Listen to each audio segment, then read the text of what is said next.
to give it a little bit of a color pop or something, or I don't know. I mean, look at this. Does that look appetizing at all? Well, you do see a lot of cheese, so I guess the answer is yes. It is Sunday, January 16th, 2022, and on this week's edition of Sunday Sofa Time, we are finishing up the two-part Orlando theme park food showcase extravaganza.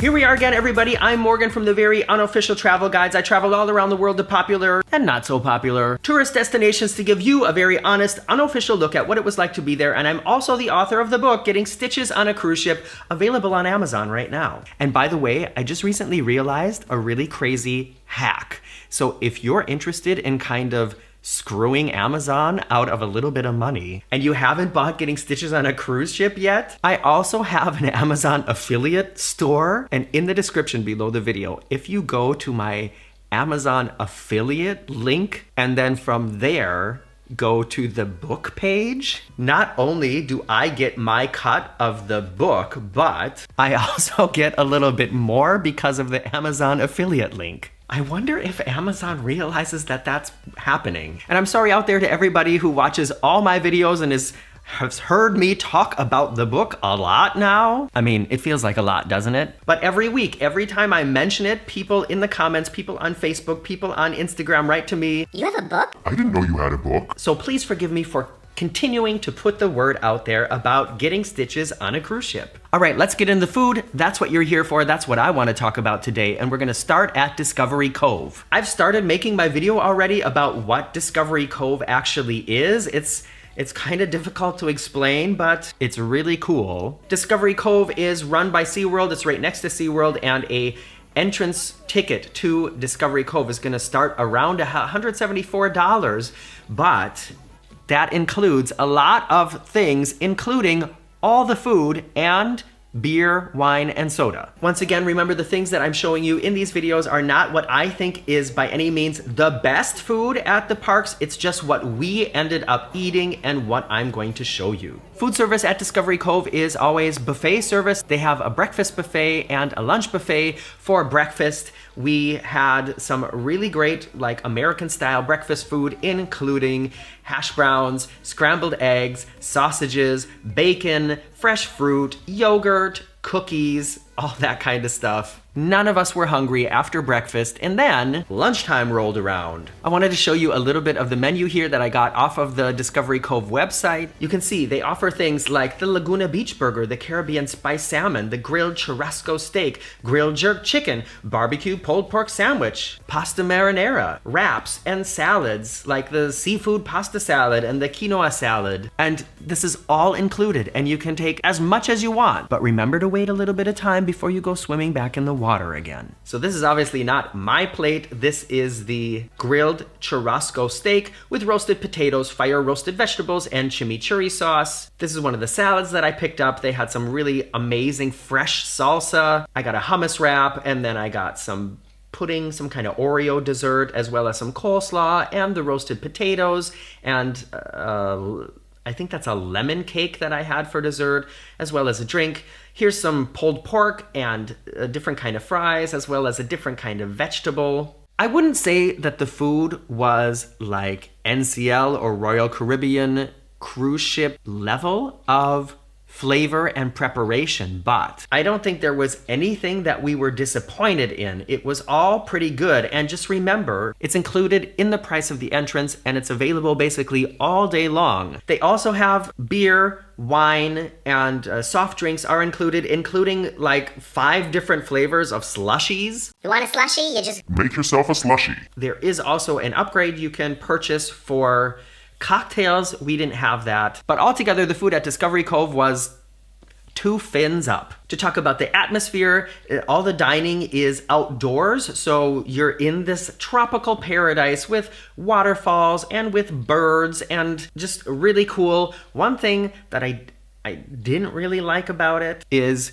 for a place that is set up in a sort of like conservation mindset where there's a lot of opportunities to learn about the the wildlife, to learn about their habitats, to learn about how they live and what they need to survive. I found it kind of weird that all the plates and silverware were disposable. I mean, these are the kind of plates that are made out of recyclable material, and the napkins obviously as well. But, you know, plastic forks and straws, I think they should rethink that. What do you think? Let me know in the comments below. Next up is Disney's Hollywood Studios. This is the place with the famous new Star Wars land that everybody's talking about. It's called Galaxy's Edge. There's 2 rides there. There's a lot of really cool places to eat there, and we did not go to them. We ended up going to a pretty boring place at the studios called the ABC Commissary, and the reason that we went there is because, well, there's a couple reasons. This park, when we were there, that was the most crowded of any of the parks we visited. The wait times were all averaging about an hour, even more for some of the more popular things. That was the biggest the group was, so we were all together, like basically the whole group that was in Florida, except for my mom and Tim. They stayed at home. A lot of mouths to feed and a lot of interests to keep interested. And because we had all been to the ABC Commissary the last time we were there a couple years ago, and I knew that everybody found something to eat there really quickly, I thought, okay, that's where we're going for lunch again, because everybody's gonna find something, nobody needs to have something explained to them, and we'll get in and out of there as quick as possible. I would have loved to go to like Ronto Roasters and stuff like that, but then the whole process begins with, well, what is Ronto Roasters? What do they have to eat there? And then you look at the menu and it's difficult to understand. And then, you know, the kids are gonna need to have some things explained to them. And I was more into, let's get in and out and back to having fun. So that's why we went to the ABC Commissary. And I actually ended up being then kind of disappointed with the food that we got there, but yeah, like I said, at least everybody got something. Look at this. This is Marcus's buffalo chicken grilled cheese sandwich. Look at this presentation. This is like, could you honestly make this more boring? At least it's on a real plate, but I mean, seriously, and if you look at what's inside of there, does that look good? I mean, it is what it says it is. It is cheese and buffalo chicken on a sourdough bread, but you know, couldn't they have like put like a slice of tomato in there, or maybe some fresh cilantro or something, you know, to give it a little bit of a color pop or something? Or I don't know. I mean, look at this. Does that look appetizing at all? Well, you do see a lot of cheese, so I guess the answer is yes. But yeah, presentation, basically a half a point here. The atmosphere in there, it's like being in a cafeteria. So also very low points for atmosphere. But an advantage of that, I guess, is that it's then also very chill and there's no distractions. I got their veggie burger, and yeah, I mean, also there's just like very little toppings, very dry, very boring.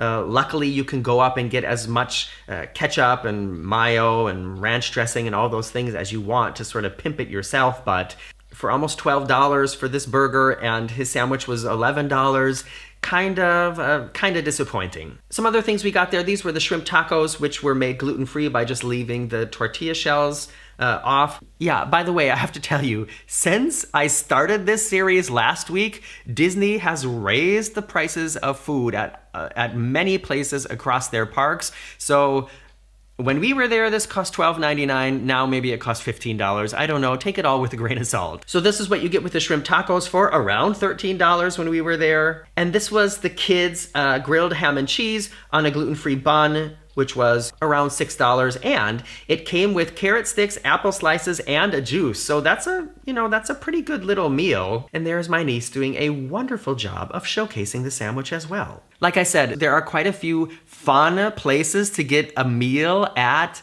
Hollywood Studios, but we chose to go here just because it was like the easiest and quickest. I would highly recommend trying some of the places in Galaxy's Edge. Also, if you want to sit down, go to the Sci-Fi Drive-In Diner or to Pizza Rizzo. Just a suggestion. Okay, moving on, we're gonna move up Highway 4 and its continuous traffic jam to Universal's Islands of Adventure. Both of the Universal parks have Harry Potter worlds in them. At Islands of Adventure, you can visit Hogwarts and ride on the amazing Hagrid's motorbike coaster, getting really close to taking Big Thunder Mountain's spot in my #1 favorite coaster list. I'm sorry, Big Thunder Mountain. So one sort of snack that I'm sure everybody's interested in is the pumpkin juice and the butter beer, available at many locations within the Harry Potter area of the parks. When I was there, a pumpkin juice was a little bit more than $5 and the butter beer was around $7. Like I said, take all these prices with a grain of salt. I mean, we're over at Universal now, but these prices can change at any time. Personally, I prefer the pumpkin juice way above the butter beer. I don't need a butter beer. I wouldn't be able to finish a butter beer. It's just too sweet for me. But the pumpkin juice is so good. They also have frozen butter beer, and I think they have warm butter beer too, don't they? Not interested. And one place that we ended up eating at twice during our visit, because I did go to Islands of Adventure twice in this trip. This place is called the Comic Strip Cafe, and it is in this bright and loud, vivacious Toon Lagoon area of the park. And I feel like the last time I ate there, all they served was burgers, and now they have this really interesting menu including ramen noodles, rice bowls, dumplings, arepas, salads, sandwiches. And on the first visit, I had the tofu ramen, which is a vegan ramen with miso broth, edamame dumpling, bean sprouts, scallions, and cilantro. And of course, it wasn't the best ramen I've ever had, but it was good enough. And it was filling and warm and healthy and very, very rich in protein and fiber. This is probably like the most well-rounded meal of any of the meals I'm showcasing here. So this bowl costs around $13, and I have no problem with that. I would pay it again, and like I said, we did go back and eat there again. But before I show you what we had on the second visit, this is a sandwich that my brother-in-law had from Dagwood's. No, it's called Blondie's, which is in the same area of the park. It is called the Dagwood Slice and cost around $11. You can see here a Powerade also costs $5.50. But that is a very meaty looking sandwich. I don't know anything about this, but it looks like there's turkey and ham on there and then some salad and things like that. That looks like a meal to me. Okay, now moving on to the second visit, where we also got some bowls, and I got something I was actually a little bit disappointed with. One of these is the beef bulgogi rice bowl, and the other one is ramen with char siu pork belly. Both of these non-vegetarian ramen bowls were around $14, and I got the edamame gyoza, which cost around $12, and they were good, but this is like a half a portion if you ask me. I was disappointed after the first visit where I got the ramen bowl that was so nice and filling to pay basically the same amount of money and then just get these 4 relatively small dumplings that left me hungry. So they tasted good, but I needed at least 4 more. The atmosphere inside this place is kind of bright and vibrant as well, and looking outside, there's a lot happening. There's water fountains blasting off, there's things spinning around, so as far as like sensory goes, there's a lot to look at. My dumplings came, I think, on a real plate, but the bowls came in recyclable throwaway stuff, and the silverware was also throwaway as well. But the ramen bowl, kind of a highlight. I would definitely eat there again, would definitely recommend it if you are into that kind of cuisine. And now we're gonna move over to the other park, the original Universal Studios park in Florida. It's just called Universal Studios Florida. This is where Diagon Alley is, with the famous fire-breathing dragon up at the top, and some interesting food as well. Let me just repeat again. None of this is me telling you what I think is the best food in the park. It's just where we ended up going and what I'm showing to you. And the place where we went on this day is called Richter's Burgers, and it's someplace that Marcus and I think we visited there every time we went, and we took my niece here as well this time. I am a sucker for a good veggie burger, and they have good veggie burgers here. However, I'm realizing now, as we get to the end of this series, it's expensive. These are our 3 burgers, and my mouth is watering right now. I think I'm gonna make myself a veggie burger for lunch. And I got the plant-based Beyond Burger platter, which includes the fries. And I also added guacamole to it, and you are not gonna believe the price for this basically spoonful of guacamole. It cost $2.49. $2.49 for this. I could literally buy the ingredients for a gigantic bowl of guacamole that I couldn't even eat in a day for $2.49. And then instead of just putting it on the burger, they put it in a little thing of throwaway plastic, which not necessary. Just put it on the burger. The presentation is also very basic, but I don't know, there's still something about this that I feel like looks better than the burger that I got at the ABC commissary. And the other meaty burgers were around $15. The atmosphere in here is kind of fun because you look out over the water. They also do have outdoor seating on sort of like a dock outside, which is kind of cool if you can get a shady place. And every few minutes, an earthquake happens. The floor doesn't shake, but like the alarm goes off and you can see the Richter scale that they have in there go like... So it is kind of like event dining in a way, but it's not too crazy in there. We all got burgers and something to drink, and it cost us around $61, $62, so that's a meal for 3 people. And we have come to the end of the showcase of the food. If I go back and think of everything, I think probably the best deal was the food at Legoland. I got the hummus wrap, which was a pretty big portion. Marcus got his ham and cheese croissant, and those both cost $5. Everything else I've shown here has been more than $5, and most of it is between $11 and $15. My favorite, probably as always, is Satuli Canteen at Disney's Animal Kingdom, and probably the churros as well. Surprise hit would be the ramen at the Comic Strip Cafe, and a surprise flop would be that disgusting looking grilled cheese sandwich at the ABC commissary. Is anybody hungry now? I know I'm definitely hungry. What time is it? It's noon, so it is also lunchtime. But before I get to lunch, I am going to take the time to comment on your comments live on air.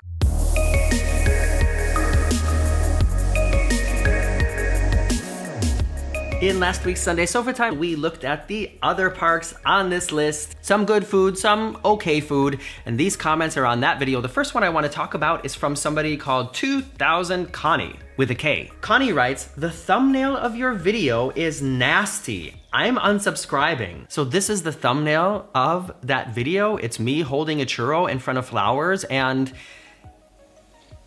I'm trying to think about the best way of discussing this. The churro is dipped in vanilla sauce, and I'm holding it in front of flowers, and that is the thumbnail. And I think what Connie is trying to say is it looks phallic, but honestly, people, a churro is a long, tubular thing, and then there's dip on it. How else am I supposed to present that? Am I supposed to like break it up or bend it or something? How do you post a picture of a churro without it looking like that?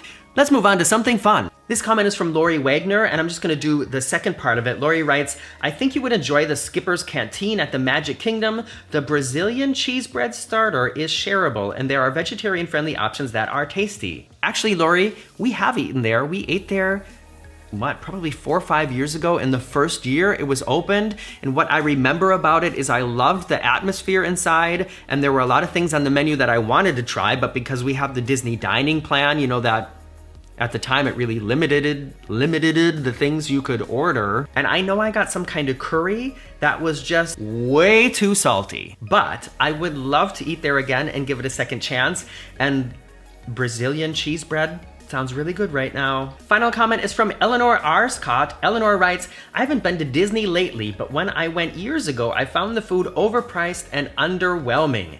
Things may have improved. Thanks for sharing." Well, I think as you could see in this series of videos, there are, in the theme park, some really great food to be had, and then there's some average to bad food to be had as well. So I can totally understand where Eleanor would get this impression. And I also feel bad for people. I mean, imagine if you've never been to a Disney park before, you go to Hollywood Studios where there's all these really fantastic options to eat, and then what you end up getting, and that's your only impression of the food at the park, would be that boring veggie burger or that yucky looking buffalo cheese sandwich. I feel bad for people who that's their experience, because those are the people like Eleanor. And there really are a lot of of really fantastic options. All right, everybody, tomorrow I am on my way to my skiing adventure. Be sure to follow me on Instagram and Facebook if you want to see like daily updates of what's going on. I listened to you on the polls that I posted on